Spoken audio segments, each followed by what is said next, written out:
हरे कृष्ण। ओम नमो भगवते वासुदेवाय। सभी भक्तजन प्रेम से बोलिए, श्री सत्यनारायण भगवान की जय।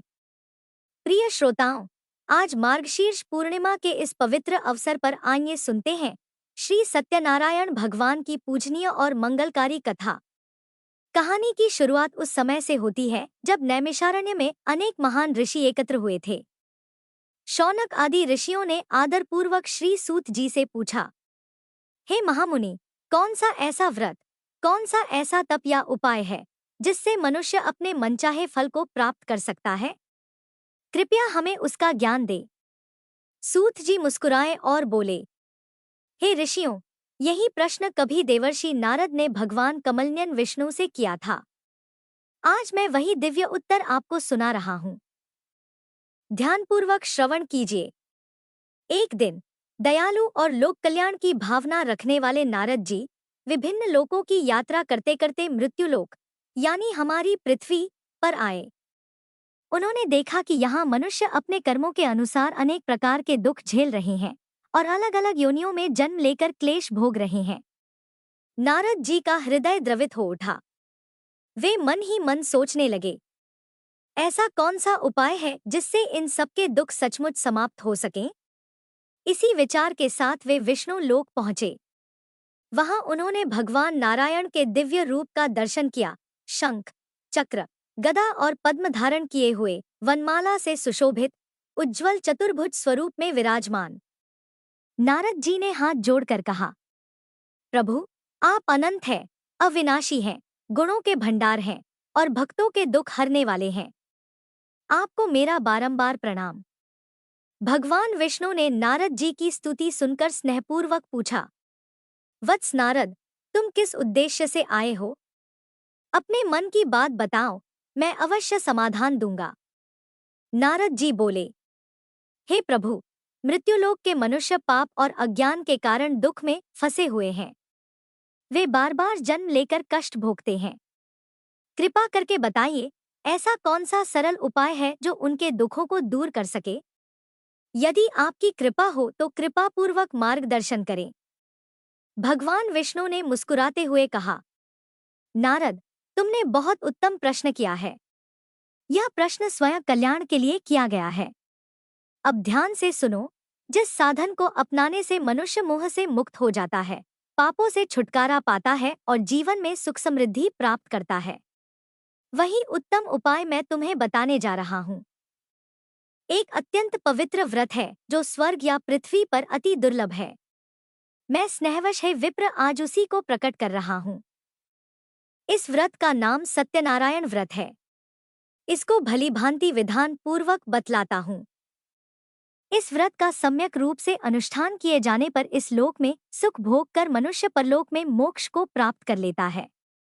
भगवान की इस बात को सुनकर नारद जी ने फिर कहा कि प्रभु, इस व्रत का क्या फल है, इसकी क्या विधि है और किसने यह व्रत किया था और कब किया था, यह सब भी विस्तार पूर्वक बतलाइए। तब श्री भगवान बोले, इस व्रत से दुख, शोक आदि का नाश होता है, धन धान्य की वृद्धि होती है और यह व्रत सौभाग्य, संतति और सर्वत्र विजय प्रदान करता है। मनुष्य भक्ति, श्रद्धा के साथ जिस किसी दिन यह व्रत कर सकता है। परंतु सत्यनारायण देव निशामुख अर्थात संध्या के समय पूजे जाने पर संतुष्ट होते हैं। धर्मपरायण मनुष्य, ब्राह्मण और बंधु बांधवों के साथ यह व्रत करें। भक्ति के साथ भोग लगाएं। भोग उत्तम पदार्थों का होना चाहिए। भोग सवा के हिसाब से, जैसे सवा छटाक, सवा पाव, सवा सेर आदि होना चाहिए। केला, घी, दूध, गेहूं, गेहूं का आटा, गेहूं का आटा ना मिलने पर चावल का आटा और चीनी अथवा गुड़ का भोग लगाना चाहिए। यह सभी चीजें परिमाण में सवा के हिसाब से ही होनी चाहिए और सबको एकत्र कर निवेदन करना चाहिए। फिर घर के लोगों के साथ कथा सुनकर योग्य ब्राह्मण को दक्षिणा देनी चाहिए। इसके बाद ब्राह्मणों को प्रसाद खिलाकर अपने बंधु बांधवों के साथ भक्ति पूर्वक खुद भी प्रसाद ग्रहण करना चाहिए और भगवान के सामने प्रेम परवश होकर नाचना और गाना चाहिए। इसके बाद स्तुति करके श्री सत्यनारायण भगवान का स्मरण करते हुए घर जाना चाहिए। इस प्रकार करने पर मनुष्यों को निश्चय ही मनोवांछित फल प्राप्त होगा। विशेषकर इस कलयुग में तो सत्यनारायण व्रत के अलावा पृथ्वी पर अभीष्ट सिद्धि का और कोई उपाय है ही नहीं। पूर्व काल में एक ब्राह्मण इस व्रत को करके कृतकृत हो गए थे। अब उनकी कथा कहता हूँ, सुनो। काशीपुर ग्राम में एक निर्धन ब्राह्मण रहा करते थे। वे भूख प्यास से व्याकुल होकर सदा पृथ्वी पर भटका करते। ब्राह्मण को दुखी देखकर ब्राह्मण प्रिय भगवान वृद्ध ब्राह्मण का रूप बनाकर उनके पास आए और उन्होंने बड़े आदर के साथ पूछा, हे ब्राह्मण देवता, आप किस लिए अत्यंत दुखी होकर सारी पृथ्वी पर भटक रहे हैं? अगर आपकी इच्छा हो तो सारी बात मुझसे कहिए, मैं सुनना चाहता हूँ। ब्राह्मण ने कहा, मैं बड़ा गरीब हूँ और भीख मांगने के लिए ही इस प्रकार भटकता रहता हूँ। आप कोई उपाय जानते हो तो हे प्रभु कृपा पूर्वक मुझे बताइए। वृद्ध ब्राह्मण ने कहा, सत्यनारायण विष्णु भगवान मनचाहा फल देते हैं। हे ब्राह्मण, आप श्री सत्यनारायण भगवान का उत्तम व्रत करें। मनुष्य इस व्रत को करके सभी दुखों से मुक्त हो जाता है। भगवान बोले। वृद्ध बने हुए वे सत्यनारायण ब्राह्मण को आदर पूर्वक व्रत की पूरी विधि बताकर वहां से अंतर्ध्य हो गए। इसके बाद वे ब्राह्मण मन ही मन भगवान का चिंतन करते हुए अपने घर लौटे। उन्होंने समझा कि श्री नारायण ने ही मुझको यह व्रत बतलाया है, इसलिए मैं इस व्रत को अवश्य रखूंगा। ब्राह्मण इसी सोच विचार में रहे। उनको रात में नींद नहीं आई। प्रातः काल उठते ही मैं सत्यनारायण व्रत करूंगा, यह संकल्प करके वह ब्राह्मण भिक्षा के लिए चल दिए। उस दिन ब्राह्मण को और दिन की अपेक्षा अधिक धन की प्राप्ति हुई। उसके द्वारा उन्होंने बंधु बांधवों के साथ सत्यनारायण भगवान का व्रत किया और उस व्रत के प्रभाव से वे श्रेष्ठ ब्राह्मण सभी दुखों से छूटकर संपूर्ण संपत्ति से संपन्न हो गए। तभी से वे हर महीने श्री सत्यनारायण व्रत करने लगे। श्री भगवान ने आगे कहा, है देवर्षि, वे उत्तम ब्राह्मण व्रत रूपधारी नारायण के द्वारा व्रत को जानकर सभी पापों से मुक्त हो गए और उन्होंने दुर्लभ मोक्ष की प्राप्ति की। हे नारद, जिस समय इस व्रत का पृथ्वी में प्रचार होगा उसी समय मनुष्यों के सभी दुख नष्ट हो जाएंगे। श्री सूत जी बोले, हे ऋषियों, नारायण ने महात्मा नारद को जैसा कहा था ठीक वैसा ही मैंने आप लोगों से कह दिया। अब और क्या कहूँ? तब ऋषियों ने पूछा, इसके बाद पृथ्वी पर इस व्रत का अनुष्ठान किस मनुष्य ने किया था? हे मुनि, यह सब हम सुनना चाहते हैं। इस विषय में हमारे मन में बड़ी श्रद्धा हो गई है। तब श्री सूत जी कहने लगे, मुनियों, उसके बाद पृथ्वी पर किसने यह व्रत किया था? अब यह भी सुनो। एक दिन वे श्रेष्ठ ब्राह्मण अपने बंधु बांधवों के साथ अपने वैभव के अनुसार व्रत कर रहे थे। उसी समय वहां एक लकड़हारा आया। लकड़हारे ने लकड़ी बाहर रख दी और वह ब्राह्मण के घर के अंदर चला गया। उस समय वह प्यास से पीड़ित था। उन ब्राह्मण को कार्य में लगे देखकर प्रणाम करके उसने पूछा, महाराज, आप यह क्या कर रहे हैं? ब्राह्मण ने कहा, यह श्री सत्यनारायण भगवान का व्रत है। यह व्रत दुख दरिद्रता का नाश करने वाला है और सभी प्रकार की इच्छित वस्तुओं को देता है, पुत्र पौत्र आदि की वृद्धि करता है। इस व्रत के प्रभाव से ही धन धान्य आदि महान समृद्धि से मेरा घर भर गया है। ब्राह्मण की इस बात को सुनकर लकड़हारे को बड़ी प्रसन्नता हुई। वह जल पीकर और प्रसाद लेकर शांत मन से श्री सत्यनारायण देव का चिंतन करता हुआ अपने नगर में चला गया। उसने मन ही मन कहा कि आज लकड़ियों के बेचने पर मुझे जो कुछ भी मिलेगा उसी के द्वारा मैं श्री सत्यदेव का यह उत्तम व्रत करूंगा। इस प्रकार मन में विचार कर वह लकड़ियों के बोझ को सिर पर उठाकर नगर में धनियों के रमणीय स्थान में पहुंच गया। आज लकड़हारे को लकड़ियों का दुगना दाम मिला। उसका मन प्रसन्न हो गया। वह पके हुए केले, चीनी, घी, दूध और गेहूं का आटा सब वस्तुएं सवाई हिसाब से लेकर घर पहुंचा। इसके बाद बंधु बांधवों को निमंत्रण देकर उसने विधि पूर्वक यह व्रत किया। इस व्रत के पुण्य प्रभाव से वह लकड़हारा धन और पुत्र से संपन्न हो गया तथा इस लोक में सभी सुख भोग कर अंत में सत्यपुर अर्थात वैकुंठ लोक को प्राप्त हुआ। श्री सूत जी महाराज कहने लगे, हे ऋषियों, अब एक और घटना कहता हूँ, सुनो। पूर्व काल में उल्कामुख नामक एक जितेंद्र सत्यवादी प्रबल पराक्रमी राजा थे। वे बुद्धिमान राजा प्रतिदिन भगवान के मंदिर में जाते और धन देकर ब्राह्मणों को संतुष्ट करते। उनकी पत्नी का नाम था भद्रशिला। वह सरोजवदना प्रमुग्धा और पति परायणा सती थी। राजा रानी के साथ समुद्र के तट पर जाकर श्री सत्यनारायण का व्रत किया करते थे। एक दिन जब राजा व्रत कर रहे थे कि एक साधु नामक वणिक वहां पर आया। वह व्यापार के लिए नाना प्रकार के रत्न आदि पदार्थों को अपनी नौका में भरकर लाया था। वणिक समुद्र के किनारे नाव को खड़ी करके तट के ऊपर आया और व्रत करते हुए राजा को देखकर उसने विनम्रता पूर्वक पूछा। साधु ने कहा, राजन, भक्ति युक्त मन से आप यह क्या अनुष्ठान कर रहे हैं?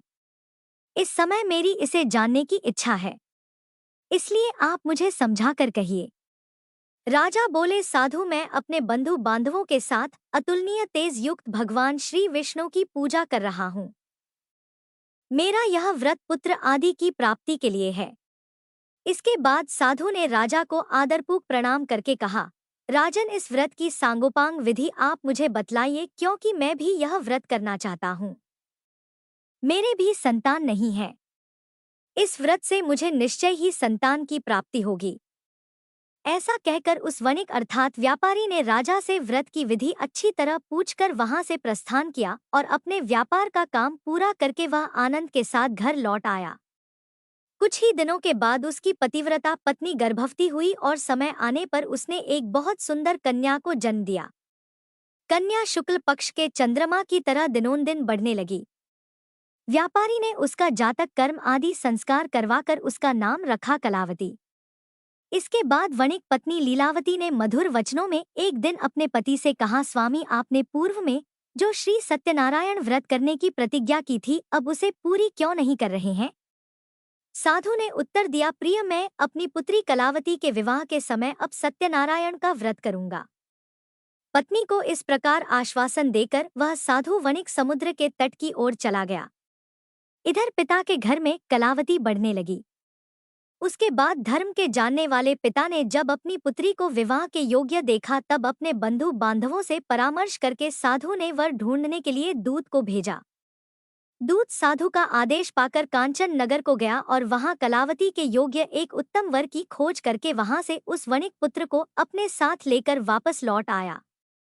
साधु वणिक उस सुंदर और सद्गुणी वणिक कुमार को देखकर बहुत प्रसन्न हुआ और अपने जाति बंधुओं के साथ मिलकर बड़ी प्रसन्नता से यथाविधि अपनी कन्या उसको अर्पित कर दी, अर्थात उसके साथ उसका विवाह करा दिया। दुर्भाग्यवश कलावती के विवाह के समय भी वणिक उस उत्तम व्रत की बात भूल गया। इससे श्री सत्यनारायण भगवान उस पर रुष्ट हो गए। कुछ दिनों के बाद वह व्यापार में निपुण व्यापारी अपने श्रीमान जामाता अर्थात दामाद को लेकर व्यापार के लिए बाहर गया और राजा चंद्रकेतु के राज्य में समुद्र के पास ही रमणी रत्नसार नगर में जा पहुंचा। वहां एक पुरी बनाकर वह अपना व्यापार करने लगा। उसी समय भगवान सत्यनारायण ने साधु को मिथ्यावादी जानकर उसे श्राप देते हुए कहा कि आज से कुछ दिनों में तुम यही दुख को प्राप्त हो जाओगे। इधर उसी दिन एक चोर ने राजमहल में धन चुराया।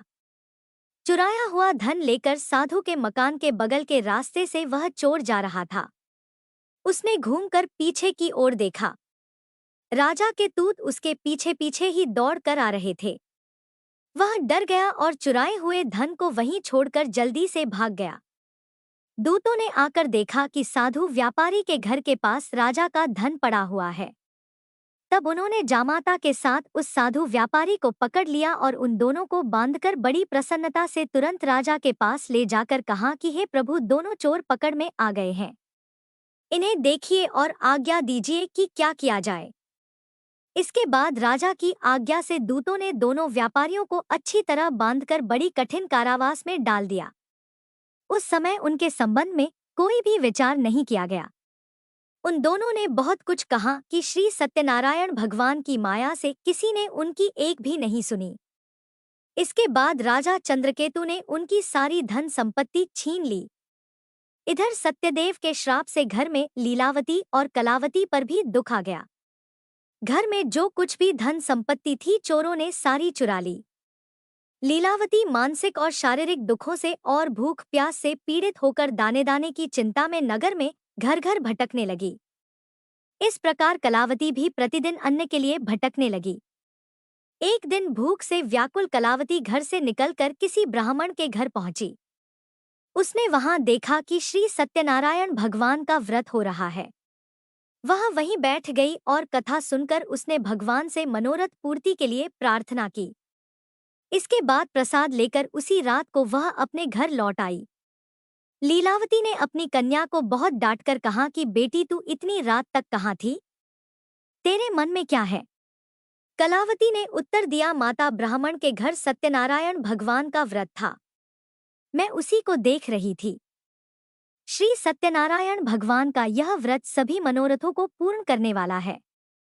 अपनी कन्या की बात सुनकर लीलावती भी यह व्रत करने को तैयार हो गई और उस साध्वी साधु पत्नी ने अपने सुहृद बंधुओं के साथ श्री सत्यनारायण भगवान का व्रत रखा। मेरे स्वामी और दामाद शीघ्र घर लौट आए। श्री सत्यनारायण भगवान से उसने बार बार इस वरदान के लिए प्रार्थना की और कहा, प्रभु मेरे पति और दामाद का अपराध क्षमा कर दीजिए।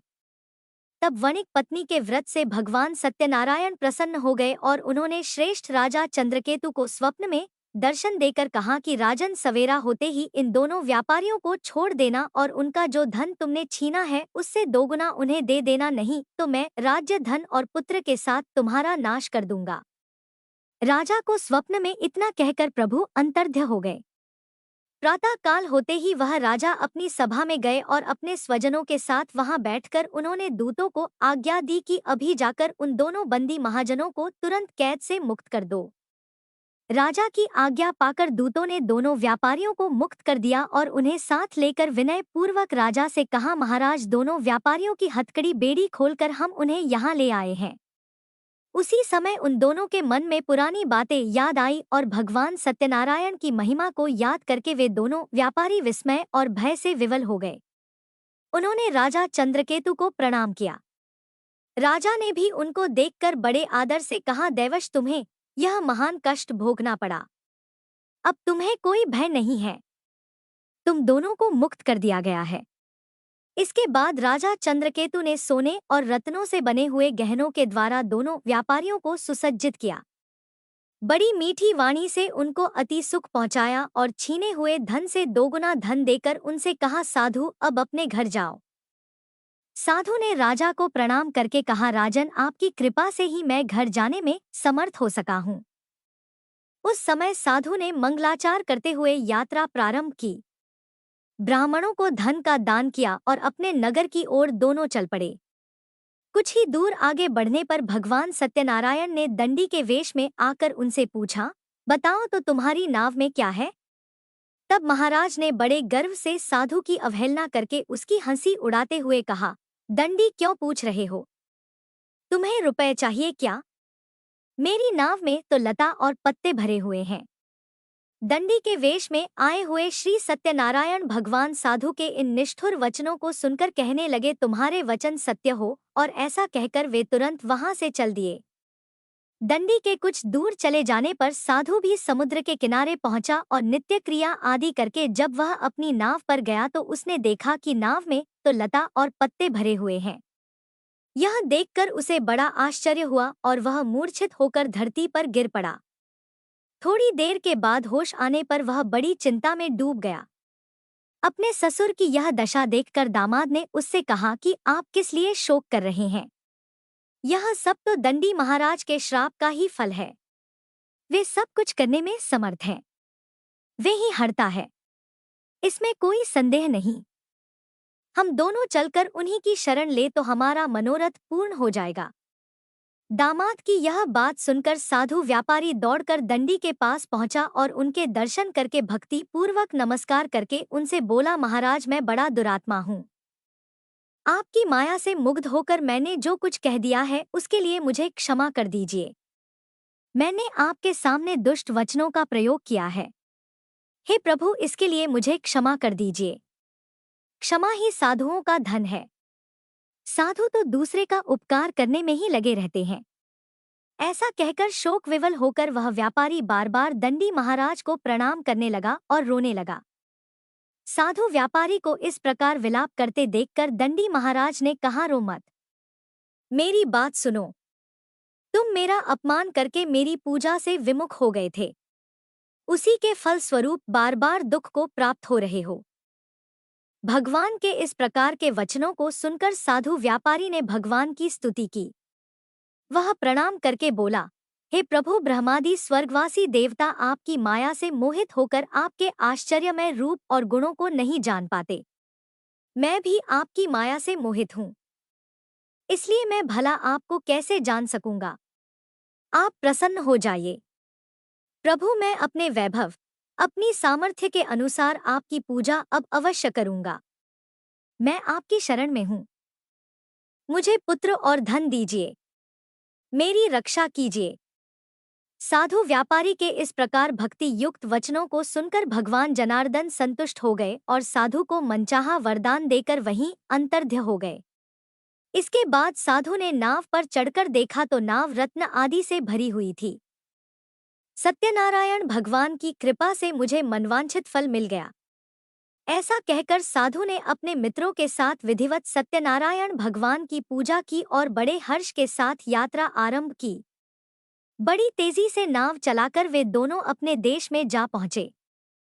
साधु ने अपने दामाद से कहा, वत्स वो देखो मेरी नगरी दिखाई दे रही है।